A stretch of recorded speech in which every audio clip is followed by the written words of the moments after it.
লাখ লাখ শুকর সেই মহান রব্বুল আলামিনের, যিনি দয়া করে আমাদেরকে সুযোগ করে দিয়েছেন আশিকে রাসূল হওয়ার তালিম গ্রহণ করার জন্যে, পবিত্র জুমার দিনে জুমার নামাজ আদায় করার জন্যে। আপনারা জানেন আশুরার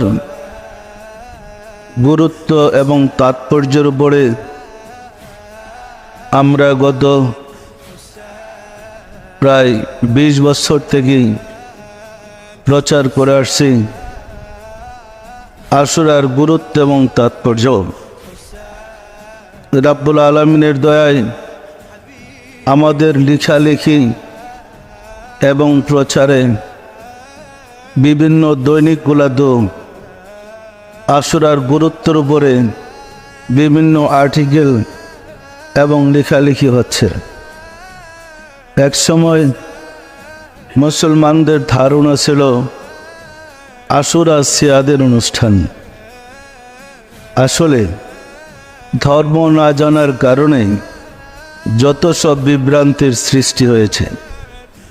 আসলে কি আশুরা শুধু সিয়াদের অনুষ্ঠান? আশুরা তো ছিল রব্বুল আলামিনের অভিষেকের অনুষ্ঠান। ওইটা সিয়াদের ভাগ্য গেল কিভাবে? আসলে মুসলমানরা ধর্ম সম্বন্ধে এত বেশি গাফেল হয়ে পড়েছে যে খুঁজে বাইর করার সময় নাই আমাদের কোন অনুষ্ঠানে রব্বুল আলামিন কি নিয়ামত দান করে থাকেন। আশিকে রাসূলেরা সেই রব্বুল আলামিনের অভিষেকের অনুষ্ঠান আমাদের কাছাকাছি চলে আসছে। যেহেতু আমরা বিশ্ব আশিকে রাসূল সম্মেলন করেছি, সেটার গ্রান এখনো যাচ্ছে না, সেই তাসির এখনো বইতেছে সারা দেশে, কি বইতেছে না? ফলে আমরা নতুন করে আর প্রচার অভিযান চালাচ্ছেন। তবে প্রত্যেকটা আশিকে রাসূলেরই দায়িত্ব হচ্ছে আমাদের এই বিশেষ অনুষ্ঠানের দাওয়াত মানুষের কাছে মুখে মুখে পৌঁছায় দেওয়া।